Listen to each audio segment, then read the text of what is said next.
नमस्कार, आप देख रहे हैं इंडिया बोले। मैं हूं रमेश भट्ट और आज बात करेंगे सोशल मीडिया की ताकत की। सोशल मीडिया हमारे गुड गवर्नेंस में कैसे हमारी मदद कर सकता है, सरकार और आम जनमानस के बीच की जो खाई है उसे सोशल मीडिया कैसे पाट सकता है। जहां तक प्रचार प्रसार की बात आती है, योजनाओं के प्रचार प्रसार की बात आती है, वहां सोशल मीडिया किस तरह से अपनी भूमिका अदा कर सकता है। एक रिपोर्ट के मुताबिक 15 करोड़ से ज्यादा लोग भारत में सोशल मीडिया का इस्तेमाल करते हैं। ये 2015 की रिपोर्ट कहती है, जिसमें से 35% से ज्यादा स्टूडेंट्स हैं और उसमें भी 61% लोग मोबाइल में सोशल मीडिया का इस्तेमाल करते हैं। अगर एक तरह से कहें, सोशल मीडिया आज सबसे बड़ा अस्त्र बन गया है लोगों के लिए।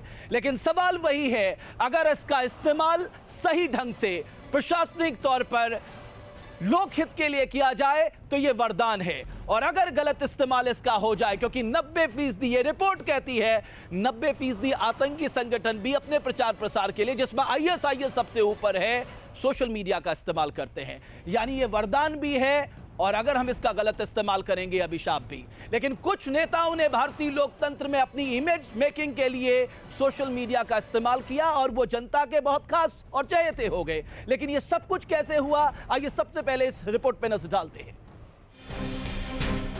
नई दुनिया का संवाद है सोशल मीडिया। कह सकते हैं कि सोशल मीडिया की वजह से अब मुट्ठी में है दुनिया। सोशल मीडिया की वजह से कई सियासतदान की किस्मत चमकी है, नेता और जनता की दूरी सिमटी है। प्रचार के भी माध्यम है, से कोचिंग हो, स्कूल हो, हर चीज़ से फ़ायदे हैं सोशल मीडिया से। हम जनता की सरकार की हर उपलब्धि जनता के पास जा रही है। सोशल मीडिया के बहुत सारे फ़ायदे हैं। आपको पुराने अपने जितने भी फ्रेंड्स हैं, आपको जितने भी कोलीग्स हैं, जो आपके सारे के सारे आप कैचअप कर सकते हो। आप पीएम नरेंद्र मोदी हो या फिर पूर्व अमेरिकी राष्ट्रपति बराक ओबामा, सियासत के शिखर तक पहुंचने के लिए उन्होंने सोशल मीडिया का बखूबी इस्तेमाल किया। संवाद का आसान जरिया है सोशल मीडिया। सकारात्मक मुहिम के लिए इसका इस्तेमाल हो सकता है तो अफवाहों के लिए भी असामाजिक तत्व इसका इस्तेमाल कर सकते हैं। जो गलत न्यूज़ है उस चीज़ को भी आगे बढ़ाया जाता है बहुत ज़्यादा थ्रू फेसबुक, व्हाट्सएप। नुकसान ये भी है कि एक बार जब सोशल मीडिया पे कोई चीज़ चढ़ जाती है तो उसे हटाना बहुत मुश्किल हो जाता है। सोशल मीडिया पे हैं तो उसका इन्फ्लुएंस इतना है कि आप अपनी खुद की लाइफ पे रिफ्लेक्ट करते हो और वो आपको नेगेटिवली इन्फ्लुएंस भी कर सकता है। कुछ दिनों पहले सोशल मीडिया पर भारतीय जवानों ने पोस्ट से काफी बवंडर हो चुका है। बहस छिड़ी है, अभिव्यक्ति की स्वतंत्रता का समर्थन करने वाले इसे सही बता रहे हैं, लेकिन कुछ लोगों का कहना है कि अभिव्यक्ति की स्वतंत्रता का भी दायरा होता है। सेना चीफ जवानों को सोशल मीडिया पर पोस्ट करने से बचने की सलाह दे चुके हैं। जाहिर है सोशल मीडिया से दुनिया बदली है, संवाद आसान हुआ है, लेकिन इससे जुड़ी समस्या है, इससे जुड़ी चुनौती है। ये वरदान तो है, लेकिन इसका दुरुपयोग करने वालों ने इसे अभिशाप बनाने में कोई कसर नहीं छोड़ी है। Team news nation.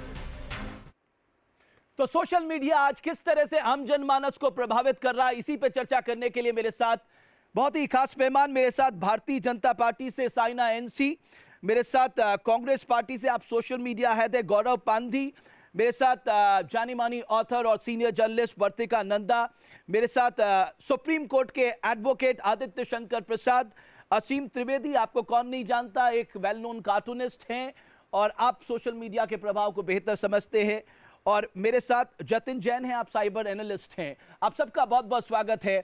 Saina NC, आपको कैसे, क्या आप मानती हैं गुड गवर्नेंस में सोशल मीडिया एक बहुत इंपॉर्टेंट रोल अदा कर सकता है? स्वाभाविक रूप से सोशल मीडिया का बहुत ही बड़ा एक तबका है जहां लोग चाहते हैं कि उनके नेताओं के बारे में जानें, उनके नेतृत्व के बारे में जानें और जो वो काम कर रहे हैं उनके बारे में जानें।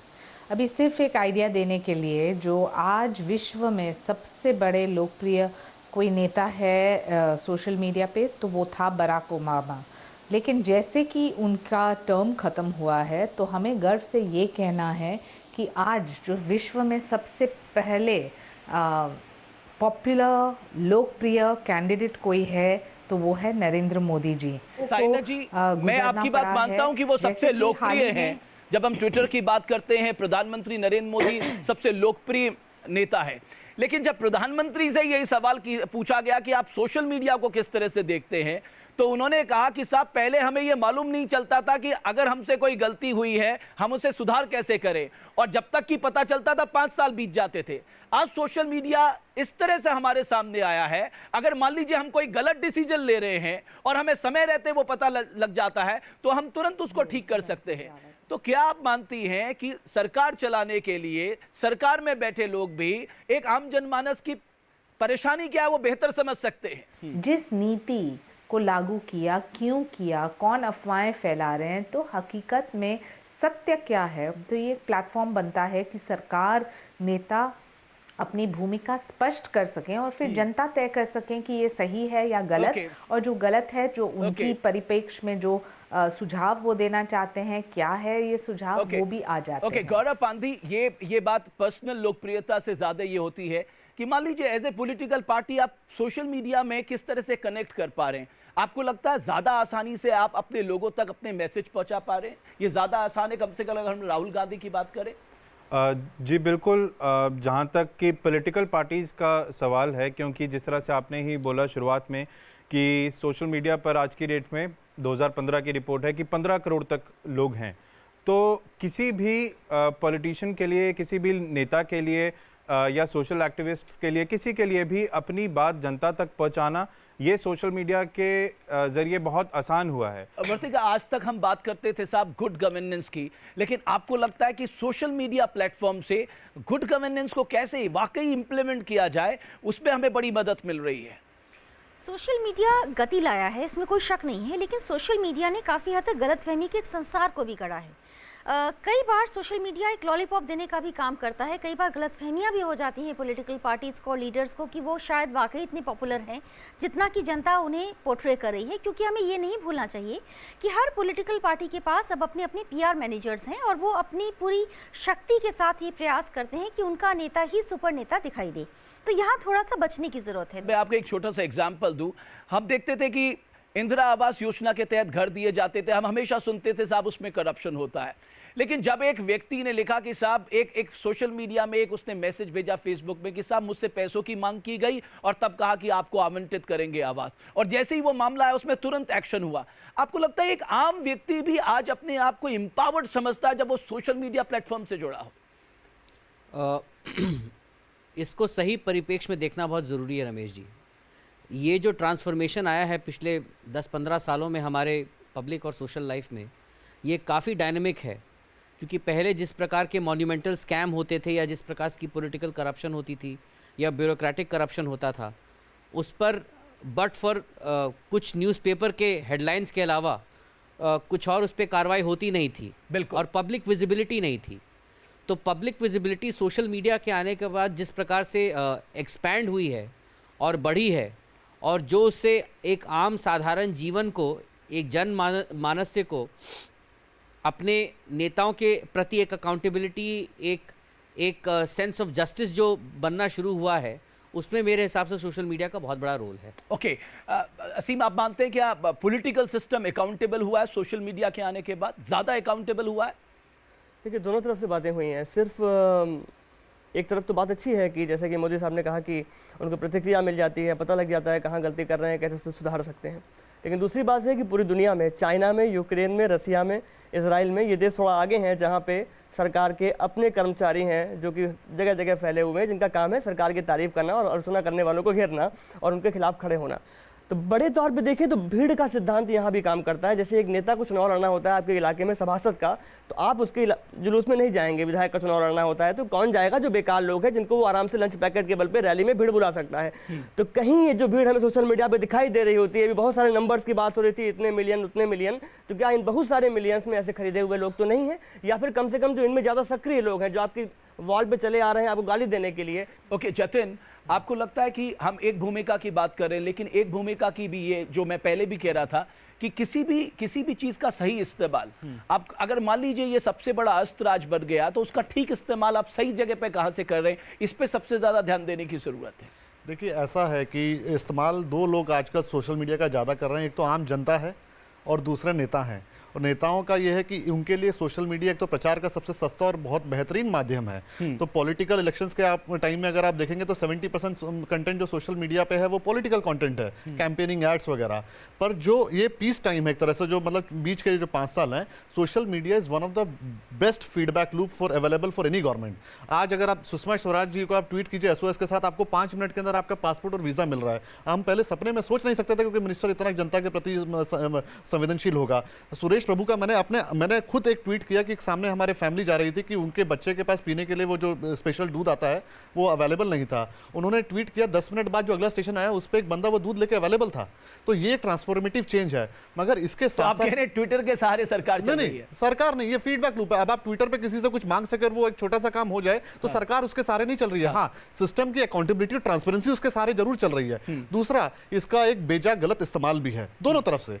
मैं अब आप ये देखिए, जैसे तेजेंद्र पाल सिंह बग्गा से आपने जो बात कही कि वो ट्रोल वगैरह कर रहे हैं, देखिए मैं तेजेंद्र पाल सिंह बग्गा को गलत नहीं मांगता। एक जो आम आदमी है वो अगर कल को कोई जो बंदा पाकिस्तान जाके उनकी तारीफ करे, से मणिशंकर अय्यर वहां जाके ISI की तारीफ कर रहे थे और बग्गा ये कहे कि मैं इनको पाकिस्तान की टिकट करा रहा हूं, तो वो ट्रोल नहीं है मेरे ख्याल से, कहीं ना कहीं फॉर्मेंटेशन ऑफ ओपिनियन है। ये तो व्यक्ति विशेष की बात होगी, मैं लार्जर पर्सपेक्टिव में सबसे बड़ा जो लार्जेस्ट यूजर वो सरकार है। आप इस चीजों को आप कहां कहेंगे? तो इस सोशल मीडिया की डिबेट के अंदर अगर एक व्यक्ति ये कहे कि फलाना नेता के बेटे ने ज्यादा पैसा कमाया और चिदम्बरम साहब उसको रात को 3 बजे घर से उठा के जेल में डाल दें, तो ये मिसयूज ऑफ सोशल मीडिया है। सरकार और जनमानस के बीच में सेतु का काम कर रहा है सोशल मीडिया।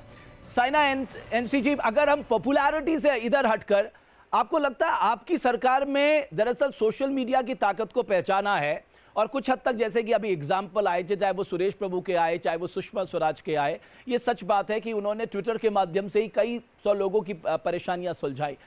आपको लगता है कि सरकार के फैसलों को भी प्रभावित करता है सोशल मीडिया आज के दौर में? सरकार की तरफ से जब कोई निर्णय आता है तो एक वेंडेटा होता है जो पॉलिटिकल इन नेचर है। वो लगातार आप टेलीविजन स्पेस में देखेंगे जहां आंदोलन होती है। लेकिन जहां तक सोशल मीडिया का सवाल है, जो आपको ट्रोल किया जा रहा है तो उसके प्रति भी एक भावना है। ओके गौरव, एक और मुद्दा यहाँ पर आता है। आपको लगता है कि आपने भी सोशल मीडिया की ताकत 2014 के बाद पहचानी? शायद अगर 2014 से पहले पहचान लेते तो आपको भी इसका कई फायदा मिल पाता। सोशल मीडिया से लोगों की समस्या हल हो सकती है, लेकिन सरकार को एक सिस्टम बनाना चाहिए, क्योंकि अगर आप गिनती करने पे आ जाएं तो सुषमा स्वराज जी ने मेरे ख्याल से आज तक 100, 150, 200 लोगों की शायद समस्या हल की हो, और वो भी जो ट्विटर पे हैं। तो ट्विटर पे, फेसबुक पे कई लोग हैं, व्हाट्सएप पे सबसे ज्यादा हैं, क्योंकि हमारे कई रूरल एरिया हैं जहां पर लोगों को व्हाट्सएप है, क्योंकि व्हाट्सएप पे आपको चाहे इतना व्हाट्सएप है, फेसबुक ट्विटर नहीं है, तो काफी बड़ा तबका ऐसा है। अभी भाई साहब, मैं आपके इस पॉइंट को आगे ले जाता हूं जी। वर्तिका, इन्होंने बिल्कुल सही कहा कि आपने 1-2 लोगों की परेशानी सुलझा ली। अगर आप पूरे सिस्टम को ही दुरुस्त कर देंगे, मुझे लगता है कि जो 1000 और ज्यादा लोग उससे प्रभावित थे, जो अपना संदेश आप तक नहीं पहुंचा पाए, उनकी भी परेशानी सॉल्व हो जाएगी। एक्चुअली सोशल मीडिया एक ढोलक की तरह काम करता है। कुछ भी हुआ और उसके इतनी ढोलक बजती है और इतनी दूर तक उसकी आवाज़ जाती है, लगने लगता है जैसे पूरे मोहल्ले में शहनाई बज गई हो। ऐसा होता नहीं है हर बार। जैसा गौरव कह रहे हैं, कई बार ऐसा होता है कि एक छोटी चीज़ है, उसको आपने एकदम एक इतना बड़ा उसका एक हाइप क्रिएट हो जाता है और बाद में समझ में आता है कि असल में वो हाइप था। आदित्य शंकर, आपको लगता है ये साइबर क्राइम की बात हो रही है, एक बहुत बड़ी चुनौती है, और मुझे लगता है 2017-18 तक तो जो जिस तरह से रिपोर्ट्स आ रही हैं, हमारे लिए सबसे बड़ा चैलेंज बनने वाला है हमारी साइबर सिक्योरिटी। साइबर सिक्योरिटी आज की तारीख में रमेश जी काफ़ी बड़ा मुद्दा बन चुका है, कानूनी रूप से भी। और जिस तरह से डेफेमेटरी कंटेंट पोस्ट होता है, जिस तरह से किसी प्रकार का हाफ बेक नॉलेज शेयर किया जाता है और विदाउट एनी वेरिफिकेशन, तो बिना किसी चीज़ की पुष्टि किए हुए आप अगर उसको सोशल मीडिया पे चलाते हैं, so that can become a criminal offence. और कानून में इसको टेकअप करने के लिए काफ़ी सारे प्रावधान दिए गए हैं। जो इंफॉर्मेशन टेक्नोलॉजी एक्ट है जी, जो डील करता है जी, वो काफ़ी है आज के दौर में, काफ़ी है। और जैसे जैसे वक्त की ज़रूरत बनेगा, जो बदलाव की ज़रूरत होगी उस पर काम किया जाएगा। ये इंफॉर्मेशन टेक्नोलॉजी एक्ट काफ़ी है? नहीं, इंफॉर्मेशन टेक्नोलॉजी एक्ट बेसिकली जो बना था वो कमर्शियल ट्रांजैक्शंस को लीगल जो रूप प्रदान करने के लिए बना था। जहाँ तक मैं तो खुद एक हैकर हूँ, जहाँ तक साइबर क्राइम की और साइबर टेररिज्म की या रेडिकलाइजेशन से निपटने की बात है, I don't think IT act is enough. इसमें तो बहुत बड़े बदलाव लाने की जरूरत है। वो हैकिंग क्या है, यही आज ढंग से डिफाइन नहीं है। तो एक गंभीर चुनौती भारत के सामने खड़ी है जब हम कहते हैं 90% आतंकी संगठन सोशल मीडिया का इस्तेमाल करते हैं अपने प्रचार प्रसार के लिए। और ISIS ने तो बहुत तेजी से अपना प्रचार प्रसार किया सोशल मीडिया के माध्यम से। क्या है इसकी ताकत और कितने नुकसान है सोशल मीडिया के, इस रिपोर्ट के जरिए देखते हैं। सोशल मीडिया संवाद का नया अंदाज है, लेकिन इसका दुरुपयोग सभ्य समाज के लिए चुनौती के रूप में सामने आया है। अफवाह फैलाने और दंगा भड़काने में असामाजिक तत्वों ने सोशल मीडिया का दुरुपयोग किया। 2013 के मुजफ्फरनगर दंगों में सोशल मीडिया की भूमिका पर सवाल उठते रहे। जांच रिपोर्ट के मुताबिक सोशल मीडिया पर फेक वीडियो पोस्ट किए गए, जिसके बाद दंगा भड़का। दादरी कांड में भी सोशल मीडिया की भूमिका पर सवाल उठते रहे हैं। सोशल मीडिया अच्छा तो है, बट अभी आजकल बहुत सारे रूमर्स आ रहे हैं। पर्सनली जो सोशल मीडिया पे वायरल हो जाते हैं वो बुरा है। सबसे खौफनाक बात यह है कि दुनिया की सुरक्षा के लिए खतरा आतंकी संगठन अपनी खौफनाक सोच के प्रसार के लिए सोशल मीडिया का सहारा ले रहे हैं। एक रिपोर्ट के मुताबिक 90% आतंकी संगठन सोशल मीडिया का इस्तेमाल करते हैं। ISIS दुष्प्रचार और आतंकियों की भर्ती के लिए सोशल मीडिया का सहारा ले रहा है। अल-कायदा और तालिबान जैसे आतंकी संगठन भी सोशल मीडिया का इस्तेमाल करते हैं। सोशल मीडिया को कैसे रेगुलेट किया जाए, साइबर क्राइम से कैसे निपटा जाए, दुनिया भर की सुरक्षा एजेंसियों के लिए ये सबसे बड़ी चुनौती है। Team news nation. कुछ हमारे साथी यहाँ पर सवाल करना चाहते हैं, उसके बाद मैं आप लोगों के पास आता हूँ। कई लोग यहाँ पर सवाल करना चाहते हैं सोशल मीडिया को लेकर। हाँ बोलिए, उठिए ना। आज के दौर में जैसे सोशल मीडिया का यूज़ होता है तो मिसयूज़ भी ज़्यादा होता है। तो मेरा बस यही कहना है कि गवर्नमेंट से कि हमें ज़्यादा से ज़्यादा साइबर सिक्योरिटी लगानी चाहिए, उसके लिए काम करना चाहिए। आप कह रहे हैं। हाँ जी, हाँ प्लीज़। तो सोशल मीडिया जो है बिल्कुल सही माध्यम है हर एक चीज़ को प्रमोट करने का। बस मेरा यही कहना है कि हम इस चीज़ को जो है गलत जगह प्रमोट ना करें। सर, देश की सबसे ज़्यादा जो गरीब जनता है वो लेबर ग्रेड के आदमी है, ना वो व्हाट्सएप यूज़ कर रहे हैं, ना फेसबुक, ना ट्विटर, और उन्हें सबसे ज़्यादा ज़रूरत है अपनी बात रखने की सरकार तो वो क्या करे। ओके, ये एक मैंने खुद कहा ना 15 करोड़ या 16 करोड़ लोग यहाँ पर इस्तेमाल करते हैं। हाँ, जैसे डिजिटल इंडिया बढ़ रहा है, सोशल क्राइम जो बढ़ रहा है उसके लिए क्या उपाय सरकार कर रही है? जो तंज कसे जा रहे हैं, ट्रोल हो रहा है, अधिकतर मिथ्या फैलाई जा रही है सोशल मीडिया के जरिए, उसके रोकने के क्या उपाय हैं आपके पास? अभी सोशल मीडिया और जनता के बारे में बात हो रही थी। हम दोनों का जो समन्वय है, जो मिलन है, वो मुझे लगता है 54 साल की उम्र में मैंने पहली बार देखा है कि जनता को अब पता चलता है कि दुनिया में हो क्या रहा है। इससे पहले नहीं पता चलता था। आज के 10-15 साल पहले कुछ पता नहीं होता था किसी को क्या हो रहा है दुनिया में, और सब जानने लगे हैं। और ये एक कहा जाता है कि किसी के पास मोबाइल बड़ा मुश्किल से होता है, लेकिन ऐसा नहीं है। मैंने ऐसे ऐसे लोगों के पास मोबाइल देखा है जिनके ढंग से रोटी नहीं है खाने को। मोबाइल हर घरों में पहुंच रहा है, सबके घर मोबाइल है, और सब इस चीज के लिए महात्मा गांधी नरेगा को धन्यवाद कहना चाहिए। ये एक बड़ी इंटरेस्टिंग चीज़ है, मैं आप लोगों के साथ शेयर करूं कि जब मंदी का दौर आया था 2008 के बाद, सिर्फ एक सेक्टर जो टेलीकम्युनिकेशन सेक्टर था वो नीचे नहीं गिरा था, क्योंकि मनरेगा का पैसा जो था उसमें ज़्यादातर लोग सबसे पहले मोबाइल खरीदते थे। पहले ये दूसरा मुद्दा है। एक जो वते का जो सबसे बड़ा चैलेंज है, इस तरह के वीडियो वायरल हो रहे हैं जिसमें कोई सच्चाई नहीं होती है। हमने तो बाकायदा एक कार्यक्रम शुरू किया है चैनल में कि साहब ये वीडियो जो दिखा रहे हैं इसमें कोई सच्चाई नहीं है। आपको लगता है ये भी एक चैलेंज है? बिल्कुल। असल में सोशल मीडिया सिर्फ पॉलिटिकल टूल नहीं है, ये अकेलेपन और खालीपन का भी एक टूल है। बहुत से लोग अकेलेपन को जो जूझ रहे होते हैं, जैसे कई बार लोग पोस्ट करते हैं चाय पीते हुए एक शॉट, या फिर मौसम बहुत अच्छा है, बादल घिर गए, उसके भी एक फ़ोटो, या फिर आज मन बड़ा उदास है, उसका एक फ़ोटो। कोई गलत वीडियो आ गया, कोई बहुत ही ऐसा वीडियो आ गया जिसकी कोई ऑथेंटिसिटी नहीं है, उसे शेयर करें। क्योंकि समय है और आप समय काटे नहीं कट रहा, तो आप क्या करें? आपके पास एक सोशल मीडिया सामने आ गया और आप जो है एक वर्चुअल स्पेस में हैं, और लग रहा है कि कोई आपकी किसी ने एक थोड़ी सी भी हौसला अफजाई कर दी जिसके लिए बड़े दिनों से इंतज़ार था, एक छोटा सा लाइक भी मिल गया, तो एकदम आप उसको लेकर बड़े ही उत्साहित हो जाते हैं। और यही वजह है। दूसरी बात यह है कि एक्शन नहीं होता, जो मैं इसीलिए इस बात पर स्ट्रेस कर रही थी। अगर किसी ने एक ऐसे वीडियो को शेयर किया है जो कि किसी भी तरह से ना तो राष्ट्र हित में है ना सामाजिक हित में है, और वो शेयरिंग पर लगातार जा रहा है, तो हमारे पास क्या कोई ऐसा मैकेनिज्म है जो इसे रोक सके, और क्या हम उस पर एक्शन ले सकते हैं? अभी जो एक जनता के दिमाग में इंप्रेशन है वो ये है कि कुछ भी लिख लो, कुछ भी कह लो, कहीं भी बांट लो, कुछ होने वाला नहीं है। मेरा ख्याल है कि अब हमें अब सीरियसली इस मुद्दे की तरफ ध्यान देना चाहिए। देखिए, जो एक सिक्योरिटी के ऊपर डिबेट है, एक रेडिकलाइजेशन जो सोशल मीडिया का, ये सच है।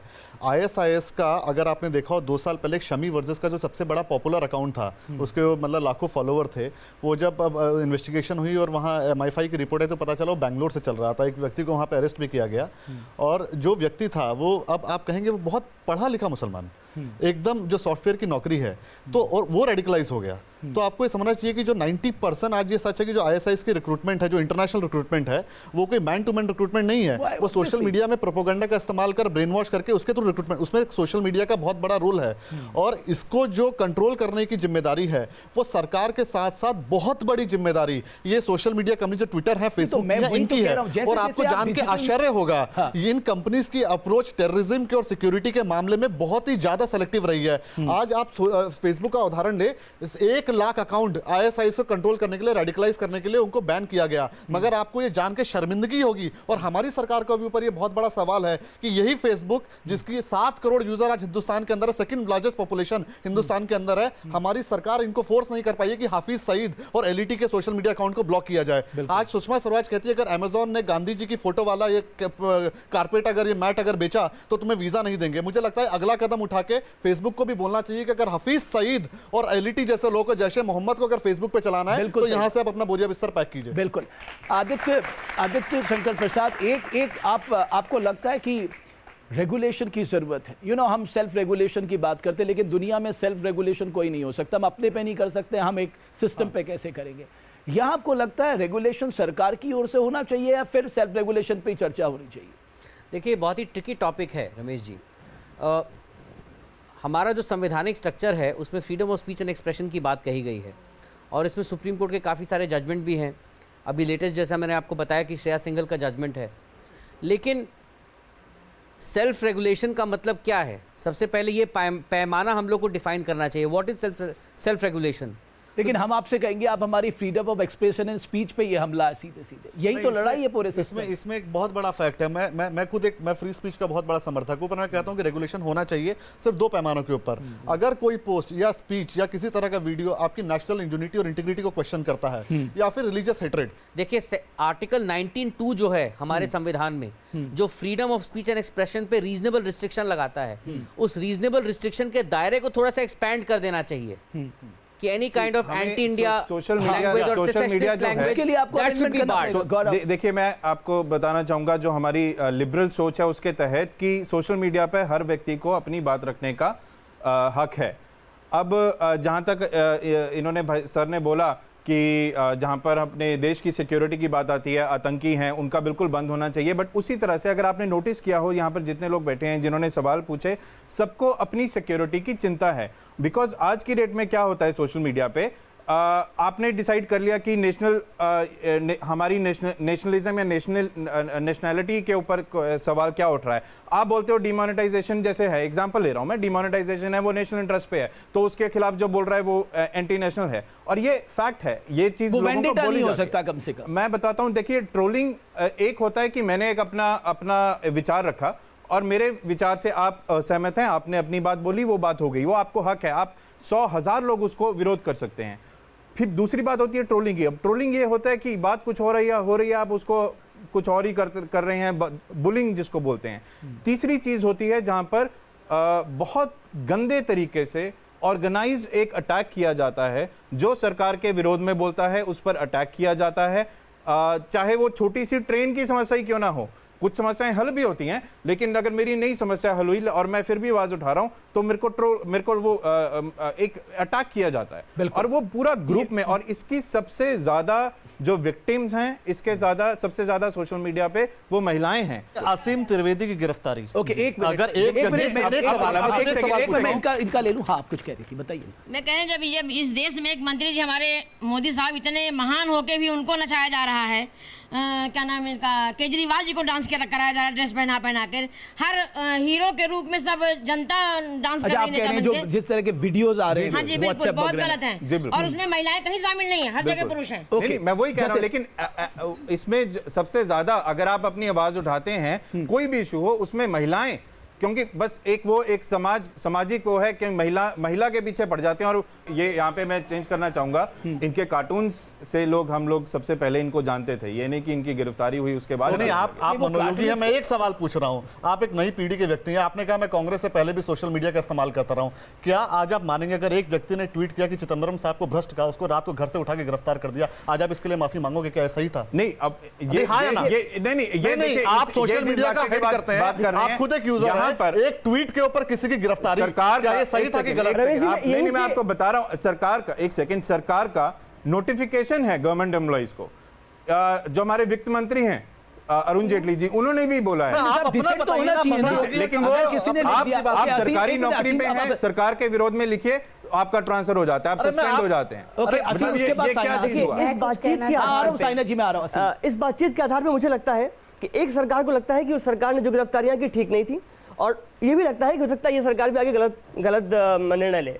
अगर हम एक रेगुलेटरी बॉडी बनाएंगे तो क्या आपको पता नहीं कि सरकारें नियंत्रित करेंगे?